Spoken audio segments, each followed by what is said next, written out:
Voting శాతం కూడా ఈ రోజు పెరిగిన పరిస్థితి మనం చూసాము. అలాగే తీసుకుంటే జగనన్న ఒక మహిళా పక్షపాత ముఖ్యమంత్రిగా మహిళల్ని ఆర్థికంగా, రాజకీయంగా, సామాజికంగా ఉన్నత స్థానంలో కూర్చోబెట్టడానికి ఎంతగానో కృషి చేశారు. మహిళల రక్షణ కోసం పెద్దపీట వేస్తూ తన పరిపాలన సాగించిన విషయం చూశారు. కాబట్టి ఈ రాష్ట్రంలో ఉన్న మహిళలందరూ కూడా ఒక అన్నలా, ఒక తమ్ముళ్లా, ఒక కొడుకులా జగనన్నని భావించి జగనన్నని ప్రభుత్వాన్ని మళ్ళీ కొనసాగించుకోవాలని బలంగా నమ్ముతూ ఈ రోజు ఓటేయడం జరిగింది. అసలు జగనన్న సునామీ సృష్టించబోతూ ఉన్నారు. ఒక ప్రభంజనం ఎలా ఉంటుందో దాన్ని జూన్ 4వ తేదీన జరిగే కౌంటింగ్ లో మనం చూడబోతూ ఉన్నాము. తెలుగుదేశం పార్టీ వాళ్ళకి అర్థమైపోయింది, వాళ్ళు ఖచ్చితంగా ఓడిపోతారు, ఓటమి పాలైపోవడం ఖాయమనే విషయం అర్థమైపోయింది. అసలు జూన్ 4న ఎన్నికలు ఫలితాలు ఎలా ఉంటాయంటే జగనన్న విజయాన్ని దేశం మొత్తం శబాష్ అనిపించేట్టుగా ఉంటుంది. ఖచ్చితంగా అంత చక్కగా ప్రజలు జగనన్నకి మద్దతు తెలియజేయడం జరిగింది.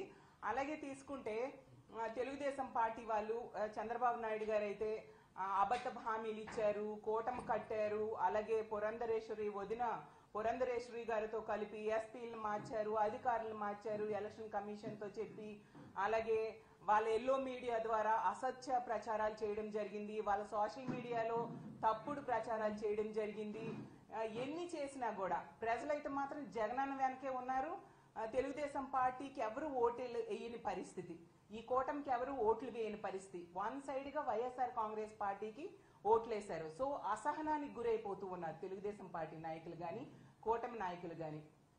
ఒక ఫ్రస్ట్రేషన్, ఎలాగూ కూటమి ఓడిపోతుంది అనే విషయం అర్థమైపోయి ఇన్ని చేసినా కూడా గెలవట్లేదు అనే విషయం కూటమి మనుషులకి, వాళ్ళ కార్యకర్తలకి అర్థమైపోయి దాడులకి పురుగొల్పుతూ ఉన్నారు. అసలు ఎంత ఘోరం అంటే మొన్న చూసాం నర్సీపట్నంలో ఒక మహిళ మీద దాడి చేయడం, అలాగే కృష్ణా జిల్లాలో, అలాగే పల్నాడు జిల్లాలో. అంటే ఇలాంటి దాడులకి పురుగొల్పుతూ వాళ్ళ అక్కసని, వాళ్ళ బాధని ప్రజల మీద, అంటే వైఎస్ఆర్ కాంగ్రెస్ పార్టీకి సపోర్ట్ చేసిన ప్రజల మీద తీర్చుకుంటూ ఉన్నారు. అసలు ఇది చాలా దారుణం, దీన్ని మేము తీవ్రంగా ఖండిస్తూ ఉన్నాం.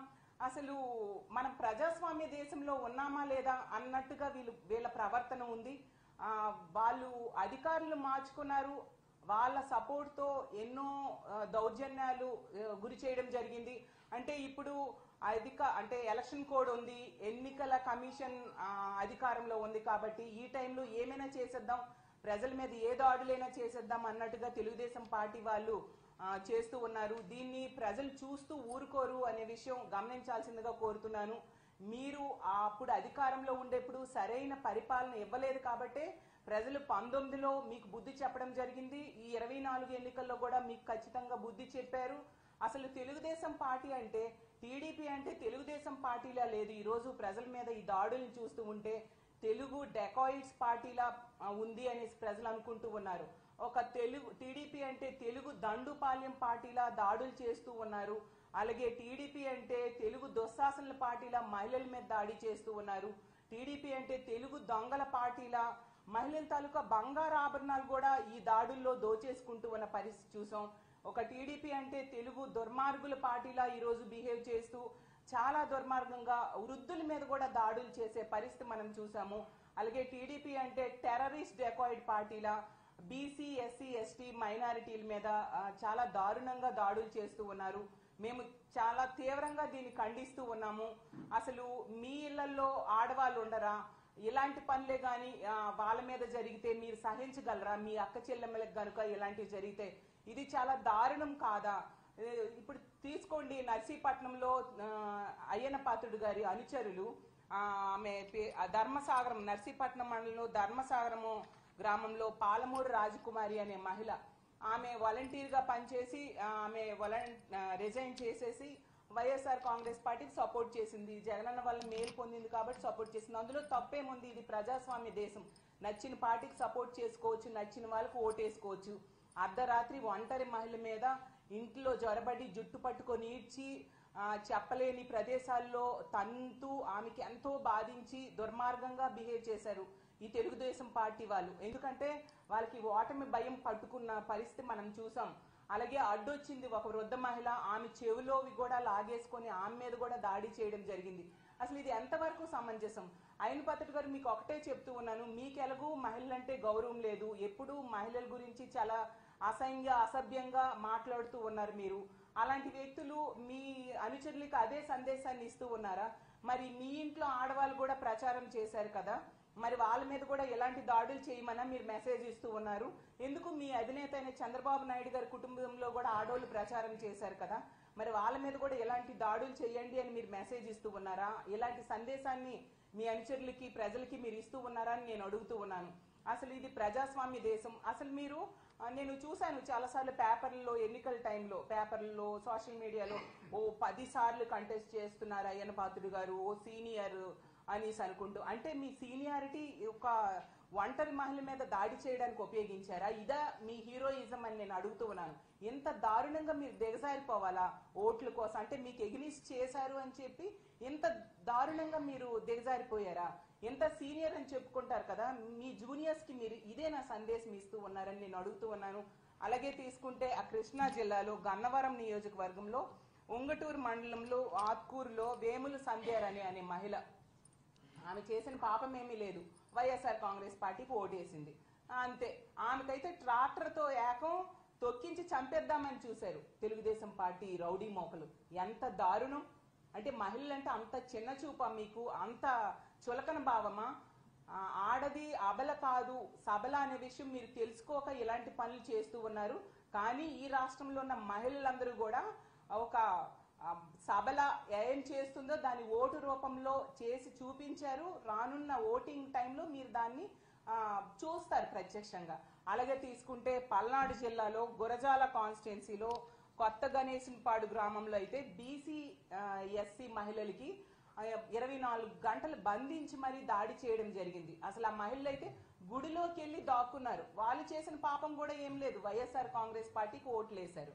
అంటే వైఎస్ఆర్ కాంగ్రెస్ పార్టీకి ఎవరు ఓట్లు వేస్తే వాళ్ళ మీద ఎలా దాడులు చేసేస్తారా? అసలు ఎంత దారుణం! మీరు ఇంతగా దిగజారిపోయి తెలుగుదేశం పార్టీ వాళ్ళు ఎందుకు ప్రవర్తిస్తూ ఉన్నారో అర్థం కాని పరిస్థితి రాష్ట్రంలో నెలకొని ఉంది. అలాగే తీసుకుంటే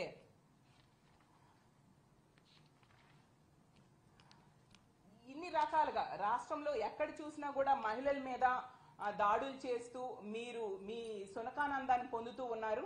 మెయిన్ కారణం ఏంటంటే తెలుగుదేశం పార్టీ కూటమి ఓడిపోతుంది, అందుకు ఫ్రస్ట్రేషన్ లోనే ఇలాంటి పనులు చేస్తూ ఉన్నారు. తెలుగుదేశం పార్టీ వాళ్ళు పురంధరేశ్వరి గారితో కలిపి ఎలక్షన్ కమిషన్ మీద ప్రెషర్ పెట్టి ఎస్పీలని అధికారుల్ని మార్చారు. మరి ఇప్పుడు అదే ఎస్పీలు అదే అధికారులు సరిగ్గా పనిచేయలేదని ఈరోజు ఎలక్షన్ కమిషన్ వాళ్ళ మీద సస్పెన్షన్ వేయడమే కాకుండా విచారణకు కూడా ఆదేశించిన సంగతి ఈ రాష్ట్ర ప్రజలందరూ చూశారు.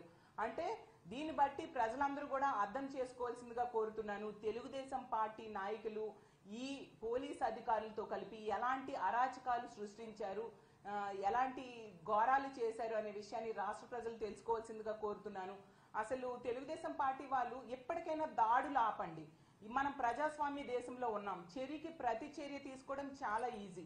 ఇప్పటికే ఎలక్షన్ కమిషన్ ఈ అధికారుల్ని సస్పెండ్ చేయడం జరిగింది.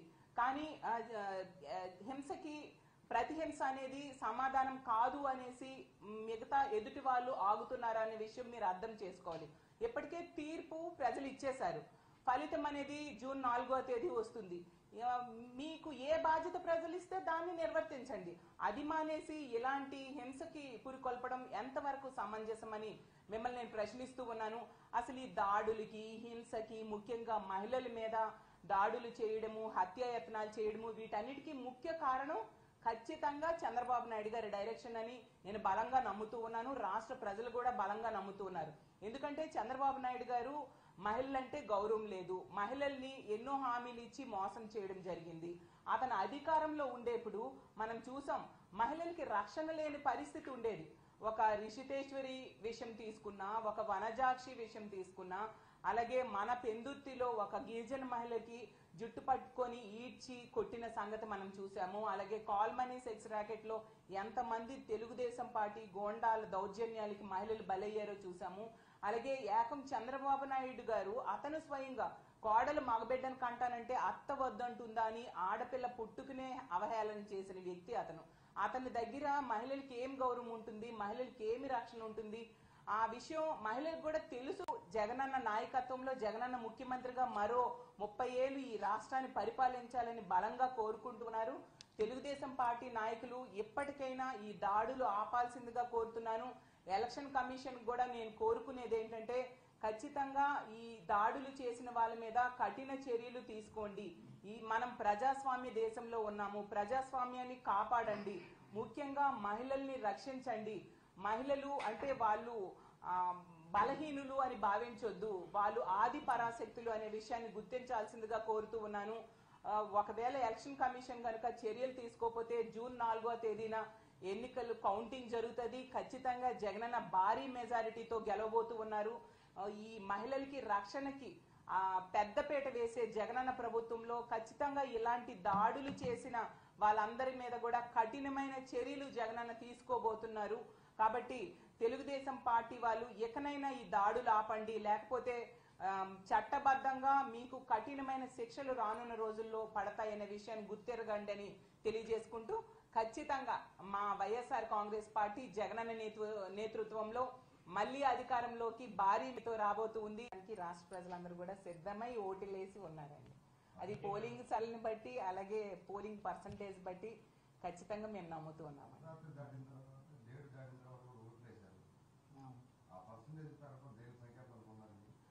మహిళలందరూ కూడా, మహిళలైనా బీసీ, ఎస్సీ, ఎస్టీ, మైనారిటీలు, వృద్ధులు జగనన్న ప్రభుత్వాన్ని కాపాడుకోవాలి. అర్ధరాత్రి అయినా పర్వాలేదు, మండు టెండ్ అయినా పర్వాలేదు, జగన్ గారికి ఓటేసి ఇంత మంచి ప్రభుత్వాన్ని, పేదల పక్షపాత ప్రభుత్వాన్ని కాపాడుకోవాలని వాళ్ళు బలంగా నమ్మబట్టి అంత ఎండలో కూడా క్యూ లైన్ లో నిల్చొని ఓటేశారు. ఎర్లీ మార్నింగ్ వచ్చేసారు. అలాగే అర్ధరాత్రి వరకు కూడా చాలా దగ్గరలో ఓటింగ్ జరిగిన సంగతి మనం చూసాం.